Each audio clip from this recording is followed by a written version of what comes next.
Happy Sunday అండి అందరికీ. ఈరోజు సండే స్పెషల్స్ మీ ఇంట్లో ఏం చేస్తారో కమెంట్ చేయండి. నేనైతే ప్రాన్స్ పులావ్ అయితే చేశానండి ఇంట్లో. సో దాని ప్రాసెస్ ఏంటో చూసేద్దాం. ముందుగా అయితే రొయ్యలు తీసుకున్నాను, ఒక 1/2 kg రొయ్యలు అయితే తీసుకున్నాను. అవి శుభ్రంగా వాష్ చేసుకుని నరంపై ఉన్న నరం అంతా కూడా తీసుకుని క్లీన్ చేసుకున్నామండి. క్లీన్ చేసుకున్న రొయ్యలు అనమాట. దీనికి మ్యారినేషన్ కోసం ఏమేమి కావాలో చూద్దామండి. ఫస్ట్గా అయితే ఒక 2 స్పూన్స్ కారం అయితే యాడ్ చేస్తున్నాను. 2 స్పూన్స్ కారం తీసుకున్నాను. నెక్స్ట్ వచ్చేసి ఒక 2 స్పూన్స్ సాల్ట్ తీసుకుంటున్నాను. ఒక 2 స్పూన్స్ సాల్ట్ కూడా వేసుకున్నాను. అలాగే 1/2 టేబుల్ స్పూన్స్ పసుపు కూడా వేసుకుంటున్నాను. నెక్స్ట్ జింజర్ గార్లిక్ పేస్ట్ వేసుకున్నాను, ఒక 2 స్పూన్, ఒక టేబుల్ స్పూన్ వేసుకున్నాను. నెక్స్ట్ వచ్చేసి కర్డ్ వేసుకున్నాను, ఒక స్పూను. నెక్స్ట్ ఒక టేబుల్ స్పూన్ వచ్చి ధనియా పౌడర్, జీరా పౌడర్, ఒక స్పూన్ ఏమో చికెన్ మసాలా, ఆయిల్ అండ్ ఒక 1/2 చెక్క లెమన్ కూడా వేసుకున్నాను. మొత్తం ఇదంతా కూడా కలిపి మ్యారినేట్ చేసుకోవాలి బాగాని. మొత్తం మసాలా అంతా కూడా ప్రాన్స్కి పెట్టి ఒక 15 to 20 minutes మ్యారినేట్ చేస్తే సరిపోతుంది.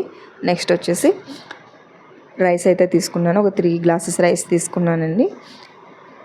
Onions, tomatoes, biryani spices and green chillies, ఇవి మనకు కావాల్సిన ఇంగ్రీడియంట్స్. అండ్ కొత్తిమీర, పుదీనా కూడా కావాలి, అది క్లిప్ మిస్ అయింది.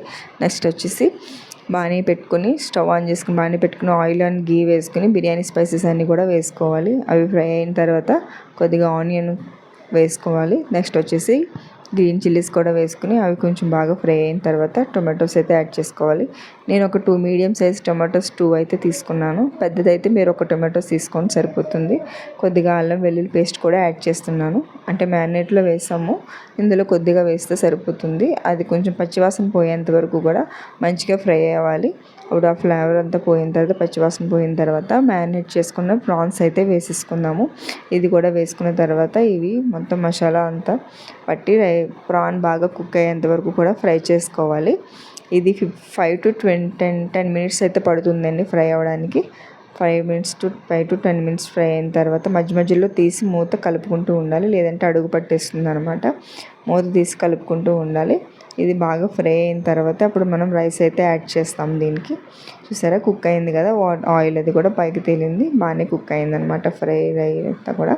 ఇప్పుడు వచ్చేసి రైస్ అయితే యాడ్ చేస్తున్నాను. రైస్ యాడ్ చేసి ఒక 2 to 3 minutes అయితే కుక్ చేసుకుందామండి. ఎందుకంటే రైస్కి మసాలా అంతా పెడితేనే పులావ్ అయితే బాగుంటుంది.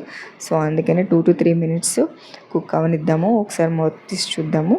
చూసారా, మసాలా అంతా కూడా రైస్కి పట్టింది కదా, బాగుంది. నేనైతే ఇక్కడ నార్మల్ రైసే తీసుకున్నానండి. సో నార్మల్ రైస్కి 1 గ్లాస్కి 2 గ్లాస్ వాటర్ తీసుకోవాలి, 1 గ్లాస్ రైస్కి.